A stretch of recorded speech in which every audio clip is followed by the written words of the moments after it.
Live from downtown Detroit, home of WDIV and Click on Detroit, Local 4 News at 5 starts now. Police have spent the entire day searching for clues. Brand new information tonight into a possible homicide in Monroe County. Nick.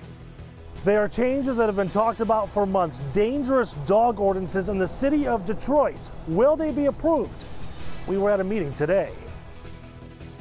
All right, Nick, we're going to begin, though, with the weather. 4 Live radar showing a line of snow moving in, and that's not all. Off the top here at 5, at some point tonight, that snow is going to switch over to rain. So that's right. Let's get right over to Ben with somewhat of a timeline. Hi, Ben. Hey, guys. Yeah, I think a lot of us are going to get home fine before the snow starts. It's also a lighter commute because of the holiday, although you can see surrounding the radar site, there's definitely that blue filling in.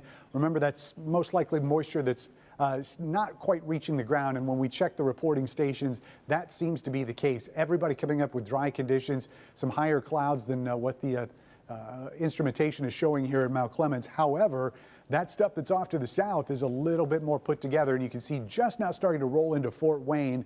This is showing up as rain, but by the time it gets to us, temperature's still cold enough that I think what we'll see tonight is primarily snow. Few flakes around, mainly in the south zone at 6 o'clock. Start spreading north for everybody there at 8:10. And then after midnight, we may see a switch over to rain, but a lot of the moisture is going to be gone. So the takeaway there, we're looking at accumulating snow tonight. We'll see how much of it's going to be on the ground for the commute tomorrow, coming up in just a few minutes. Guys? Okay, Ben, our other top story tonight, police investigating a possible homicide in Monroe County. Investigators have spent the entire day at a home on Lewis Avenue in Bedford Township looking for clues. Our Larry Spruill is there. Larry, a lot we still don't know about what they're looking for, right? Well, good evening, Kevin and Devin and Kimberly, excuse me. Yes, so very little information that we do know, but police just released new information within the last 30 minutes or so. Now, we have been out here all day. Deputies have been out here all day as well. Take a look at the very active crime scene. You can still see police tape up. The crime scene response van is still out here as well. But one thing we do know for sure, they have found a body inside. All day Monday, we saw Monroe County deputies walk in and out of this home on Lewis Avenue in Bedford Township. This house, the center of their investigation. Local 4 cameras rolling as upset family members arrive, demanding answers. Hey! Get over here! What happened? Get over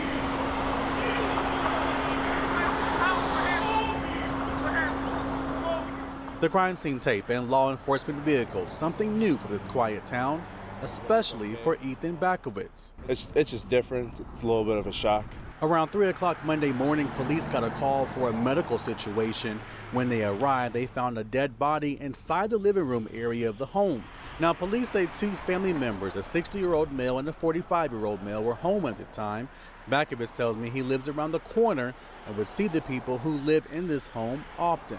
When I'd leave the house, I'd sometimes see them going about their business. Later on Monday afternoon, more family members arrived, many talking to us off camera. The property belongs to the sheriff's office. They just simply want to know what happened. And so the 2 family members that were inside the home when police arrived, police tell us they did take them down to the sheriff's office for questioning. We are live in Bedford Township tonight. Larry Spruill, Local 4. Well, Larry, do we know much at all about the victim? Yeah, so Devin, police are not releasing her name at this very hour, but once again, family members arrived here. They did talk to us off camera. They simply just told us that she is an elderly woman who lived at this home with her husband. Devin? All right, we'll stay on. All right, Larry. Now, new at 5, police say they don't believe it was foul play in the death of an 86-year-old Trenton woman found dead at a landfill in Riverview. Irene Kinn was last seen February 1st, and police made the discovery late last night. It was here at the Riverview Land Preserve where they found her remains, along with her 2002 Ford Taurus. Let's get out to Victor Williams. He's live in Riverview tonight with more. Victor. Yes, Devin, Kimberly, people have been frantically searching for this woman for quite some time, several weeks now. Unfortunately, it's a very sad end to this story with a very unusual set of circumstances and lots of questions still unanswered. Police announced Sunday night that the body of 86-year-old Irene Kinn was found along with her olive green 2002 Ford Taurus in a remote area of the Riverview Landfill Preserve in the Brownstown Township area. The 86-year-old senior had been missing since February the 1st, last seen at a bank on West Road in Trenton. But now investigators are saying that they don't expect any foul play whatsoever. According to reports, there were no signs of trauma. However, police found Kim's vehicle on fire with her body not too far from the car. The investigation remains underway with Trenton, Brownstown Township, Riverview, and Michigan State Police all looking into how this could have ended up happening to an elderly 86-year-old woman. And we are still awaiting autopsy results, and maybe that can give us more insight into what took place. Reporting live downriver, Victor Williams, Local 4. And Victor, I'm just wondering, were you able to reach out to any of her family members? Did you hear anything from them? Did not hear anything from them, but they have to be at this point just very broken down from this news. I know many of them went and took to social media trying their best to get the word out, trying to get their mother and their family member home. Unfortunately, this is what happened. Yeah, sure. And so many questions remain. Okay, Victor, thanks. We continue to follow developments in the ongoing coronavirus outbreak. Yeah, as of this afternoon, there are nearly 72,000 cases with more than 1,700 deaths, still mainly concentrated in China. Dr. Frank McGeorge is here with some other developments. Doc? Yeah, Kim and Devin. In fact, today, Japanese officials officially canceled mass participation in the Tokyo Marathon set to take place on March 1st. So instead of the previous 38,000 entrants, only 176 elite-level runners and 30 wheelchair participants will be participating. Now, this comes after one case of COVID-19 was identified in the city of Tokyo. Meanwhile, the saga of the Diamond Princess continues. 14 of the more than 300 Americans evacuated from the Diamond Princess via chartered planes to the U.S. have now tested positive for the novel coronavirus, according to the State Department. Those infected spending the 12-hour flights in isolation chambers on board, landing overnight at Air Force bases in California and Texas.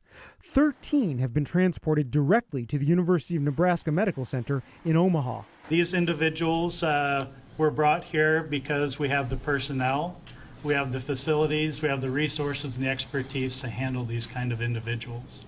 The other American evacuees will spend at least 14 more days in quarantine. The World Health Organization announced today that according to data from China, the spread of COVID-19 continues to slow in that country. It's too early to tell if this reported decline will continue. Every scenario is still on the table. Scenarios causing concern around the globe as medical experts worldwide work to contain the outbreak. Now, the Director General of the World Health Organization also noted today that COVID-19 appears to cause more serious illness in older people and relatively few cases among children, and they are calling for more research to really better understand the reasons for that. Yeah. Seems bizarre that we cancel the marathon when there's one case in the whole city of Tokyo. Well, they basically cannot say that it is not there. Yes. That's the issue. I know you've also got an update on the Metro Detroiters who've been stuck overseas. Yeah, in particular, one of them, Steve Muth, he's from Lenawee County. He was on the Westerdam. That's the ship that ended up in Cambodia after being turned away from several other ports. Unfortunately, before he was cleared, an 83-year-old American tested positive, and now he's among 601 passengers being held up in Cambodia pending further evaluation. You're going to hear from him ahead on Local 4 News at 6. What an ordeal. Yeah. All right. Thanks, Doc. Sad news to report this evening. Longtime UAW President Emeritus Owen Bieber has passed away. Bieber was a native of North Door, Michigan. In 1939, he co-founded UAW Local 687, the first UAW local in the city of Grand Rapids. A year later, at age 19, Bieber's co-workers elected him Local 687's shop steward. He was elected UAW president in 1983, a position he held until he retired in 1995. Bieber passed away today at the age of 90. Police in Warren say a woman who was a passenger in a car involved in a crash Saturday remains in intensive care. Her boyfriend, who was driving the vehicle, was killed in that crash. Jeep Wrangler rear-ended another vehicle on DeQuinder Saturday, then struck a pole. The driver and the passenger were thrown from the Jeep. The driver was pinned under the vehicle and died. The driver of the other car that was hit was not injured. We still await public identification of the victims in the crash.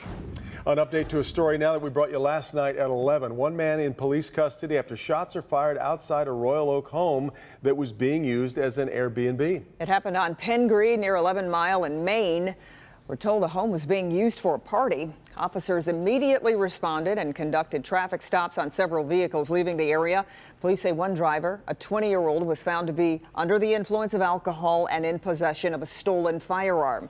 He was arrested. No word on what charges he will face. Airbnb, though, just released a statement on this, and here's their quote: "Unauthorized parties represent a serious breach of trust, and we are outraged at the reported violence. We have banned the booking guest from our platform and are providing support to our host. We also stand ready to support Royal Oak PD in their investigation."